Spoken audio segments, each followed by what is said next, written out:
अस्सलामुअलैकुम। सना food channel में खुशामदीद। अक्सर लोग रसमलाई का बहुत शौक़ रखते हैं खाने का, लेकिन अफसोस की बात कि रसमलाई जब बनाते हैं तो उनकी रसमलाई टूट जाती है। तो आज मैं आपको बहुत ही एक सिंपल तरीके से रसमलाई की रेसिपी बताऊंगी, जिससे आपकी रसमलाई एक तो बहुत ही लजीज बनेगी और दूसरी बात ये कि बिल्कुल भी नहीं टूटेगी। तो उम्मीद करती हूँ कि आपको रेसिपी पसंद आएगी। तो चलिए जी स्टार्ट करते हैं। सबसे पहले हम पढ़ेंगे बिस्मिल्लाहिर्रहमानिर्रहीम। हमने तकरीबन 2 किलो दूध लिया और उसमें हमने 3 से 4 इलायची डाल दी थी खोलकर, और उसको हम अच्छे से बॉईल कर लेंगे।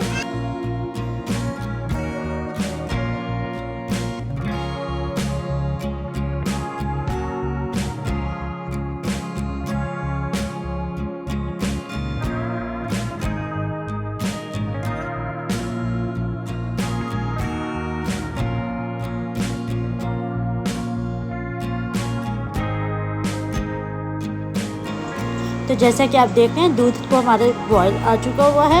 अब हम फ्लेम को स्लो करके इसको हल्की आंच पर हम पका लेंगे ताकि दूध हमारा गाढ़ा हो जाए। गाढ़ा होने तक हम इसको अच्छे से पका लेंगे।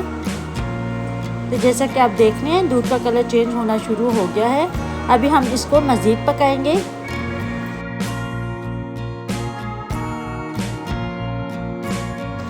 जब तक हमारा दूध गाढ़ा होता है हम रसमलाई का मिक्सचर तैयार कर लेते हैं। 2 हमने अंडे लिए हैं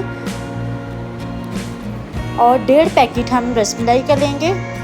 इसमें हमने तकरीबन 3 से 4 चम्मच हमने ऑयल के डालने हैं और इसको अच्छे से मिक्स कर लेना है। मिक्स करने के बाद हम इसमें 1.5 अंडा डालेंगे, 1.5, बाकी हम ऐसे ही छोड़ देंगे बीच में। और इसकी अच्छे से चम्मच के साथ का मिक्सिंग करेंगे। अगर आप चम्मच से नहीं भी करना चाहते तो हाथ से भी इसको अच्छे से गूंद सकते हैं। इसको तब तक हम गूंदेंगे जब तक ये चिपकना ना छोड़ दे। जब ये चिपकना छोड़ देगा तो फिर समझ लीजिए कि हमारा आटा तैयार हो चुका है।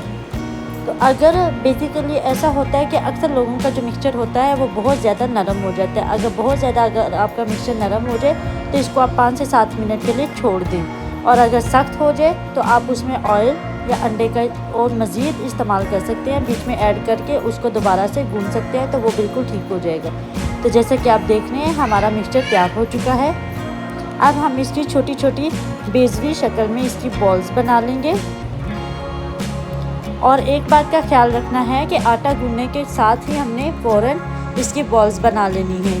अगर हमारा आटा नॉर्मल है, अगर हमारा आटा सही नहीं गूंदा हुआ तो जैसे मैंने आपको पहले बताया, तो अगर हम ऐसे करेंगे तो ये है कि फिर 5-7 मिनट बाद हम बनाएंगे कि अगर आटा हमारा बहुत ज़्यादा नरम हो तो। और अब हमने बॉल्स बनाने के हमने फ़ौरन बाद इसका इंतज़ार नहीं करना, हमने फ़ौरन बाद इसको दूध में ऐड कर देना है और दूध के नीचे हमने आंच को फुल कर देना है।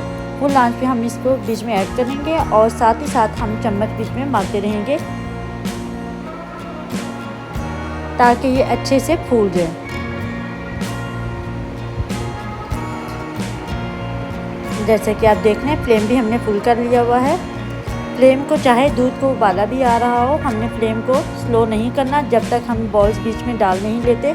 इसको 2-3 मिनट के लिए फुल आंच पे इसको अच्छे से पकाएंगे जब तक ये फूल नहीं जाती। तो जैसे कि आप देख रहे हैं माशाल्लाह से बहुत ही अच्छी हमारी रसमलाई तैयार हो रही है।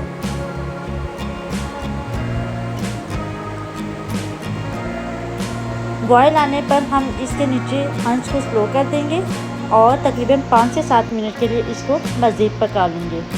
तो जैसा कि आप देख रहे हैं दूध भी हमारा गाढ़ा है और रसमलाई हमारी तकरीबन तैयार हो चुकी है। लेकिन अभी हम इसमें क्या करेंगे, 5 मिनट के लिए इसको मज़ीद पकाएंगे ताकि ये मज़ीद गाढ़ा हो जाए।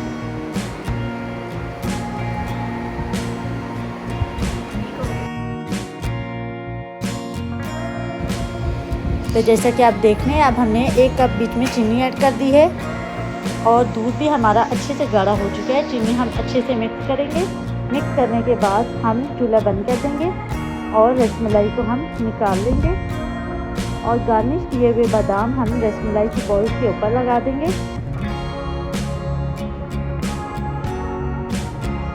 तो मैं आपको तोड़कर भी दिखाऊंगी कि रसमलाई अंदर से हमारी कच्ची नहीं है, बिल्कुल अच्छे से पक चुकी है।